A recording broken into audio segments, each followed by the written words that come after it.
Tutaomba. Hakuna kuongea, hakuna nini. And then after that, we're going to do so many other activities in the year. But first, we start with prayer. All right. Yeah. Na kwa sababu sisi ni wale heavyweight, let's take a breather. Yeah. All right, you and I. And then when you come back, we're taking a short commercial break. But when we come back, we're coming back with more from Moji. And of course, this is TV47, the home of the untold stories. Do not touch that dial.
Thank you for being here at TV47 SIFA Sunday Plus. Thank you for always being here. It's always a blessing. It's always a pleasure just being here at SIFA Sunday Plus. And so we're talking with Moji, and of course I see a couple of you just saying, show ikolit. Moji is very talented.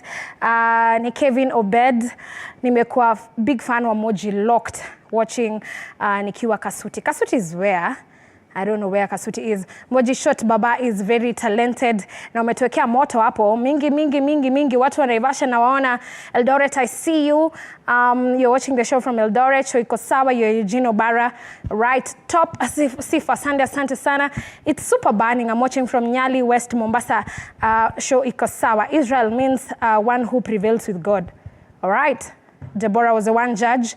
DJ Bible yangu nipewe na kujia hapo City Lighters. CEO PMF nakuona sana.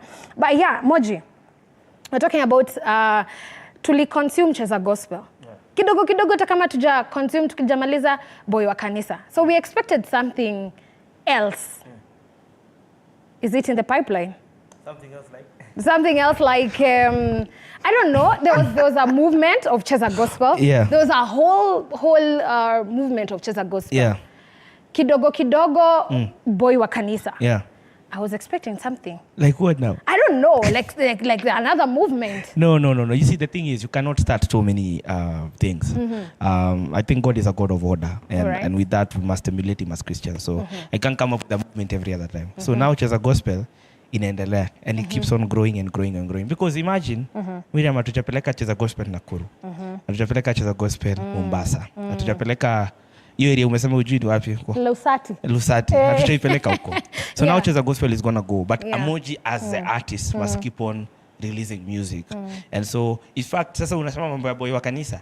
Hii mwaka tena there's gonna be another album that's coming again. Amen. So every year, music must come out. As cheza gospel grows and it becomes something and it grows now as a movement, now we must keep on releasing music kando na hiyo. And nilitoa cheza gospel 2021. na nimetoa boy wa kanisa 2023. Unaona hiyo hata nimeipea space. So tulikamua mziki ikatoka, it morphed into a movement, and then now ndo tukakuja kwa boy wa kanisa. Na boy wa kanisa tunamalizana nayo by March of 2024.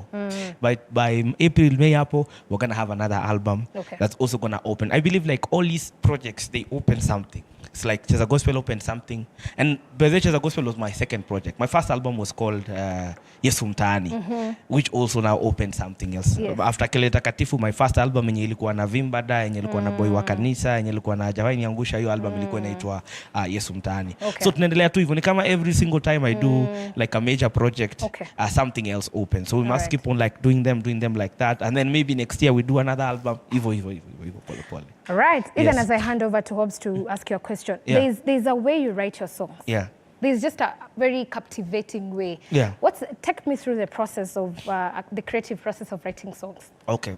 So the creative process sometimes is happening at very like different places. Okay. Some the creative process must be it can be sparked by a conversation. Right. It can be sparked by a sermon. It can be sparked by an experience or a story somebody tells me.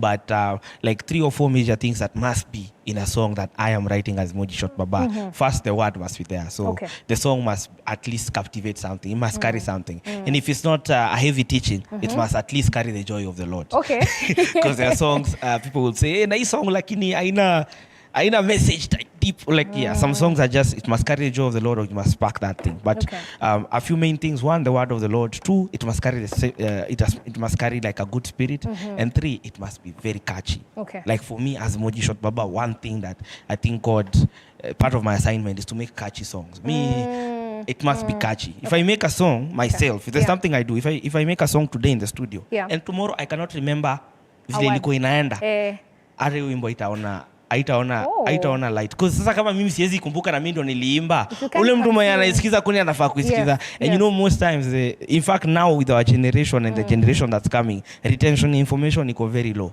So within the first 30-15 seconds of a song, kama mtu hajashika kitu ni hivyo. So for me, it must have the word, it must carry the spirit of the Lord, then it must be easy and catchy. Yeah. Na beats lazima pezi. All right. Yeah. So Moji, like, what's your take on churches and urban music? Because there was one time a pastor criticized your music. Yeah. What's your take? Does the church really accept the new urban artists with comparing to what other artists used to do and went to secular music? Yeah. So, you know, what I'd say is that for the church in itself is still very conservative. And the Kenyan church. The Kenyan church. And we accept that. But when it started off very conservative, but sasa generations, mali church ilianzia tu venye sahi, generations imechange kama 8. So in terms of wasekasi, me, I've grown up in church, but I've grown up in an urban setting. So my influences are different. I can't talk like the way certain people talk. Exactly. If you put me in a studio, I will express kulingana na vile nimegrow up.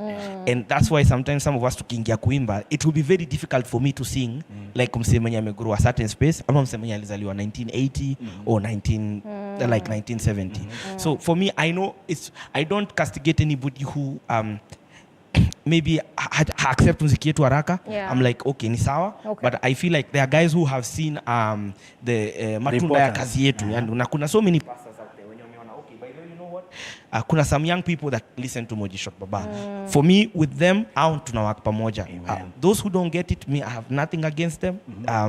If they choose to say some things, me, I'm in no position to argue with any man of God. That is not my field. Mine is to bless the people that are in my, the people that God has put in my ministry, for me to bless them and for me to encourage anybody out there who wants to sing urban music. And then I think the Bible says that we shall know them by their fruits. Yes. If what we're doing is it has God in it, if what we're doing is inspired by God, I think the fruits will be able to speak for it. So, and you have a new song, it's called Mwaka Huu. Yes. Tell us about that song. The song Mwaka Huu is a declaration for the new year. And again, I feel like sometimes as a person, I experience a lot of guys, hii mwaka ikianza January. So many people say many things, especially the beginning of the year. Yes. You're already declaring January, you're already saying that hii mwaka, kuna mtu aliniandikia after I release the song, kuna kitu kitaturamba tu kama last year. And I don't know if guys know that words carry life, and that's what the Bible says. And with that revelation, I did this song to declare good things in the new year, and to declare that this year is going to be a year full of favor, full of blessings, and all those good things. So that's what the song is about. Okay. Yes. Realign, refocus, reestablish. Yes. That's our topic for today. Yes. Tell us a bit about that. Realign. Refocus, reestablish.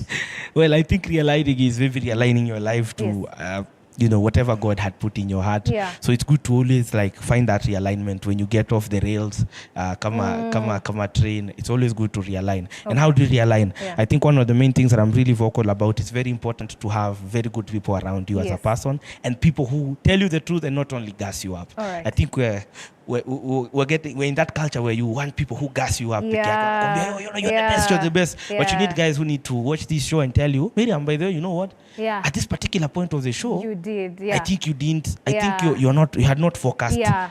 I think at this point you whatever. Yes. I think we need those people. We need people who tell you go smart, but whatever. So realigning, you need good guys. Refocusing, I think, is the things you do by reading your word, praying, so that you can be focused on Jesus, focus on your work. Amazing. And reestablishing this our theme of the year at church. Yeah. Establishing. So I think reestablishing is God reestablishing and establishing every area of your life, be it finances, be it your spiritual life, be it your marriage life if you're married, be it your work and everything. Yeah. So realigning, refocusing, and reestablishing. Yes. Amazing. I want you to look at that camera and of course talk to someone who looks up to you. So many people I know look up to you. You're looking up to such a short person, my God. I know. They are looking up to you. Please find a taller person to look up to. But it's because of the impact you've made in the gospel industry. Yeah. You're going to be a big thing, by the way. Looking at it, we were discussing with someone else before I even knew you're coming to the show. Yeah. Because you look like my brother, by the way. Oh, he's for called Mojishot Baba. For real. Because when he cleared high school, you remember that song, Mulimbia Kwa Daraja. What song is that? There's that particular song. Yeah. That's the song that made you. Yeah. So I kind of shave and then he kept the beard. And I was like Ken. But he's Moji Shot Baba. Ukienda kwa stage, wase wawasili. Big up Ken. Shot Baba. Yeah. Ni Wanakuru. Ni Wanakuru. Big up Ken. Peleka cheza gospel huko, tuangie waya. Yeah. Nitakuonyesha madi area. Hapo sawa. All right. Adwaito Naikuru. Thank you. All right. So I wanted to check on that camera and of course talk to someone. Yeah. Who looks up to you, regardless of the height. And of course, words of wisdom to people who watch you. And of course, your social media handles. For me, I can only share a Bible verse. And this is a Bible verse, I have overdone it. But it's Romans 11:10 or 10:11. It says that, those who trust in the Lord shall not be put to shame. I think, me personally, whatever I am in this life, whatever I'll become, it's because at the back of my head, I know I cannot trust my own ideas. I cannot trust people's words. I cannot trust anything. The only person I can trust and who has been consistent in my life is Jesus Christ. And by trusting him, it means that you will trust him when you are afraid. You will trust him when there is fear. You will trust him when there is doubt. You will trust him when they say you cannot make it. You will trust him when everything around you is telling you that you cannot do anything. You will trust him even at that point. And if you trust him for sure, he'll guide your steps and he'll be with you one step after another. And then again, every single day, when you wake up, whatever you do, every action, you're planting a seed in your life. So every single thing, iwe mbaya, iwe mzuri, you're planting a seed. So plant good seeds. And by the way, in due time, when I say in the book of Galatians, when you keep on doing good, in due time, you will reap. You will reap and you will reap and you will reap. So God bless you. Follow me at Moji Shot Baba. Follow me across all platforms, TikTok, wapi. Na kama unataka kunipata physically hivi, tupatane kanisa. In Jesus' name. Sababu ni boy wa kanisa. Ni boy wa kanisa. Sasa juu wewe ni MC. Muheani shiene. Hivyo ndio wako watu kwetu wanasema MC. Yeah. Sasa kuna artist ambaye tuko na yeye. Oh right. Artist mnoma. Mnoma sana. Ni beshte yako. Yes. Mnacheza gospel pamoja. Ni mnoma pia, ni MC mkali. Ni hype person mkali. Ako kwenye building. Unamjua? Namjua sana. Sana. What can you say about him? First as you leave. He's an amazing guy. Amazing. The future. Atufanye mwaka huu ama utafanya mwaka huu saa ngapi? Lazima tufanye mwaka huu. Lazima tufanye na yeye. Hapana, wewe unataka aje? Si tungefanya mwaka huu na dance crew. Alafu tumuite. Sasa juu wewe umefanya show ikuwe yako. Fanya hivyo. Hapana sasa. Fanya hivyo. Haya, juu sasa wewe ni MC. Fanya hivyo alafu uite ule jamaa mwingine. We declare the year. Na tujaimba. Sawa, mwaka huu. Alikuja haraka basi kwa sababu alafu introduce huo msanii. After mwaka huu